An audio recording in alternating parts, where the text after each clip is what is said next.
और फिर वो बहुसंख्यक समाज जब जाकर ईवीएम का बटन दबा देता आपके खिलाफ, तब आप कहते हैं कि ईवीएम में गड़बड़ी हो गई, तब आप कहते हैं चुनाव आयोग ने धांधली कर दी। फिर लिख के ले लीजिए, उसके बाद जो चुनाव नतीजे अगले आएंगे, फिर आप उसके बाद यही कहेंगे कि ईवीएम खराब हो गई। फिर क्या? तो फिर उत्तर प्रदेश सरकार को गिरा दें? संविधान सम्मत होगा क्या? संविधान की कॉपी लेकर घूमते हैं, पढ़ भी लिया करिए, पॉकेट में डायरी लेकर पढ़ लिया करिए भुवन भास्कर जोशी। वो बात अलग है कि राहुल गांधी जिस संविधान की कॉपी को लहराते हैं, जब एक जर्नलिस्ट ने उनको पूछा, खोल के दिखाई तो वो खाली निकली थी। जिस संविधान की कॉपी लेकर राहुल गांधी जी घूमते हैं, और जब जमीन में बात आती है तो हमेशा आके कह देते हैं उसे चुनावी जुमला। सरकार चलाने की जिम्मेदारी भारतीय जनता पार्टी की वहां पर नहीं। जनता की अदालत में फिर चुनाव होगा, जनता चुन लेगी, उनके फैसले कैसे थे उस पर डिसीजन जनता को। तो इसलिए सरकार को करने की छूट है, विपक्ष अपना जो कहेगा कहता रहे। तो उस आधार पर तो मैं आपसे पूछ रहा हूं कि भाई जनता के, उत्तर प्रदेश की जनता ने जो फैसला सुनाया था वो विधानसभा में सुनाया था ना, लोकसभा चुनाव में तो वो नहीं माना जाएगा ना। दोस्तों नमस्कार, स्वागत है आप सभी का। आप देख रहे हैं एसके डिबेट। बीजेपी पर विपक्षी दल हमेशा आरोप लगाते हैं कि बीजेपी सिर्फ तुष्टीकरण की राजनीति करती है। अभी हाल ही में कर्नाटक की सरकार ने अपना बजट पेश किया।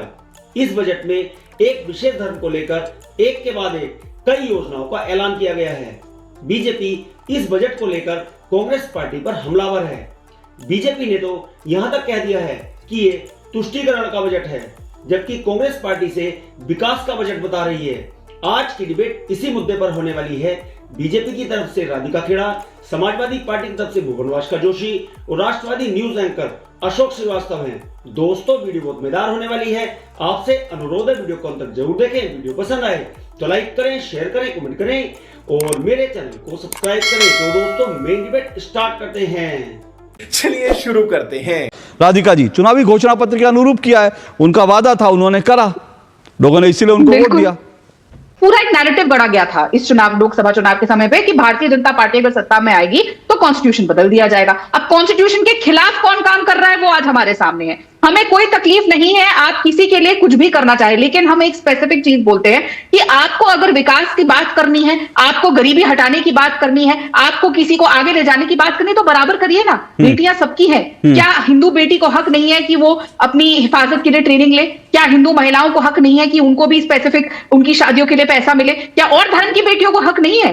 बात तो सही है। हिंदू तो छोड़िए, वहां पे कर्नाटक में तो और अन्य धर्म के भी लोग रहते हैं, एथिस्ट भी रहते हैं जो किसी धर्म को भी नहीं मानते। तो क्या उनकी ये गलती है कि वो मुसलमान समुदाय में पैदा नहीं हुए? और देखिए ना, कांग्रेस जो तुष्टीकरण करती है ना, अशोक जी आप इतिहास निकाल के देख लीजिए, कहां पे मुसलमान कांग्रेस को वोट दे रहा है। कांग्रेस के वो तीथरू कर रहा है, दिल्ली में उठा के देखिए, पिछले 2 विधानसभा चुनाव में मुसलमान ने एक वोट नहीं दिया कांग्रेस को। तो फिर इनको पहली बात तो सबसे पहले कॉन्स्टिट्यूशन को साइड रख देना चाहिए। वो बात अलग है कि राहुल गांधी जिस संविधान की कॉपी को लहराते हैं, जब एक जर्नलिस्ट ने उनको पूछा, खोल के दिखाई तो वो खाली निकली थी, तो उससे ये प्रूव होता है। तो ये ना कहें हम अंबेडकर जी का सम्मान करते हैं, हम अंबेडकर जी की पार्टी है, तो उन्होंने जो मूलभूत रूप है हमारे कॉन्स्टिट्यूशन का कि सबका विकास होना चाहिए, किसी धर्म के नाम पर या किसी जाति के नाम आधार पर नहीं होना चाहिए, उसके खिलाफ उन्होंने बिल्कुल काम किया। तो ये पहले सबसे पहले प्रूव होता है कि कॉन्स्टिट्यूशन कौन बदलना चाहते हैं। ये जितनी योजनाएं मैंने आपको गिनाई, इसमें शायद 1 या 2 है जो मैं आपको बता भी दूंगा अल्पसंख्यकों के लिए कौन सी है, लेकिन जहां मुस्लिम शब्द है वहां मुस्लिम शब्द है।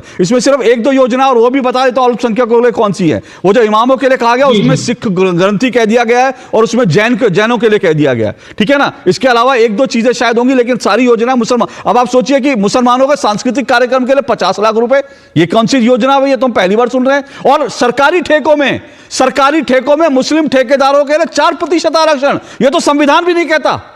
ये तो संविधान भी आजाद नहीं था, जिस संविधान की कॉपी लेकर राहुल गांधी जी घूमते हैं। आप तो प्रोफेसर है, राजनीति शास्त्र के ज्ञाता हैं आप तो। अब परसेप्शन का खेल है। परसेप्शन तो यही बन रहा है ना कि भाई आप मुसलमानों के नाम पर सब चीजें करे जा रहे हैं, वो तो उससे तो मैसेज अच्छा नहीं जाएगा ना। माननीय प्रधानमंत्री जी कहते सबके लिए, चाहे कुछ मुसलमान हो, चाहे इस देश के किसान हो, इस देश के युवा हो और इस देश के लोग हों, सबको ठगने का काम भारतीय जनता पार्टी की सरकार ने करा। 2 करोड़ नौकरी की बात, किसान की आय दोगुनी की बात, और परसों चुनाव में कुछ अलग कहते हैं माननीय प्रधानमंत्री, और जब जमीन में बात आती है तो हमेशा आके कह देते हैं वो तो चुनावी जुमला था। देखिए अब आप विषय से हट गए, लेकिन ठीक है, मैं आपको रोकूंगा नहीं, विषय से आप हट गए हैं, लेकिन अब आपको मैं रोकूंगा नहीं क्योंकि मैं आपको चांस दे रहा हूं, समय दे रहा हूं, कोई ये ना कहे समय नहीं दे, लेकिन ठीक है आप अपनी बात करिए, बोलिए। देखिए कर्नाटक की जनता ने भारतीय जनता पार्टी को वहां विपक्ष में बैठा रखा। अब सरकार अपना बजट लेकर आई है, तो ये तो सरकार को अपनी दिशा दशा तय करनी है कि वो किस ओर चलना चाहती है। भारतीय जनता पार्टी के इशारे पे तो वो काम करेंगे नहीं। लेकिन ये भी समझता है कि भारतीय जनता पार्टी मुसलमानों के प्रति कैसा रवैया रखती है। चड्ढा समझाओ इसे, समझाओ। चाहे इनके गालीबाज सांसद हो विदुड़ी जी हो, चाहे माननीय प्रधानमंत्री जी का चुनाव में वो बयान कि मुसलमान आपका मंगलसूत्र छीन लेंगे, या योगी जी का 80-20 की बात। मैं भी निकाल लेता हूं, क्योंकि मुसलमान छीन लेंगे ये तो उन्होंने प्रधानमंत्री ने नहीं कहा, उन्होंने घुसपैठिए शब्द का इस्तेमाल किया था। बोलिए। अगर उन्हीं की बात को सत्य मान लिया जाए और मुसलमानों का विकास नहीं हो पाया, कुछ योजनाएं जैसे मैं देख पा रहा था बेटी की रक्षाओं का है, या जो कई जगह ब्राह्मणों को मंदिरों में भी सैलरीज मिलती है, मैं बहुत सारे मंदिरों को जानता हूं जहां पर ट्रस्ट उनको सैलरी देने का काम करता है, जो सरकार का भी एक अंग होता है, ट्रस्ट होता है, वो सरकार का भी उसमें अधिकार क्षेत्र होता है। तो जोशी जी एक मिनट, कंफ्यूज ना करें प्लीज। देखिए, अगर कहीं ट्रस्ट देता है मंदिरों का, तो उस ट्रस्ट अगर जहां सरकार का हस्तक्षेप होता है, तो सरकार मंदिरों से जो चढ़ावे की राशि होती है सरकार के खजाने में जाती है, और उसके बाद सरकार के खजाने में अगर चढ़ावे की राशि जाएगी तो उसके बाद जो है पुजारी को वेतन जो है, ये थोड़ी है कि वेतन जो है वहां से डोनाल्ड ट्रंप भेजेंगे। मुझे आपको बताने की जरूरत नहीं, सिर्फ हिंदू मंदिरों से जो चढ़ावे की राशि होती है, जो हिंदू मंदिरों, सिर्फ वो सरकार लेती है, क्योंकि सिर्फ मंदिर सरकार के अधीन है, तो वो तो पैसा सरकार को देना होगा ना। लेकिन यहां पर जो मस्जिद है वहां से कोई पैसा नहीं लिया जाता, वक्फ से सरकार कोई पैसा नहीं लेती। लेकिन अगर वहां 6,000 रुपए अगर स्पेशल अनाउंस करेंगे तो उस पर तो सवाल उठाने का हक है ना, कि भाई अगर आपको देना है, सरकार को देना है, तो सरकार तो सब, सरकार की नजर में सब एक है। और आप लोग तो सेकुलर सरकार की बात करते हो, तो सेकुलर सरकार तो वो होनी चाहिए जिसके लिए मौलवी भी एक हो, गुरुद्वारे का ग्रंथी भी एक हो, और मंदिर का पुजारी भी एक हो। पर ये क्या, इमामों को मिलेंगे 6,000, बाकी सबको ठन ठन गोपाल। गजब बेइज्जती है।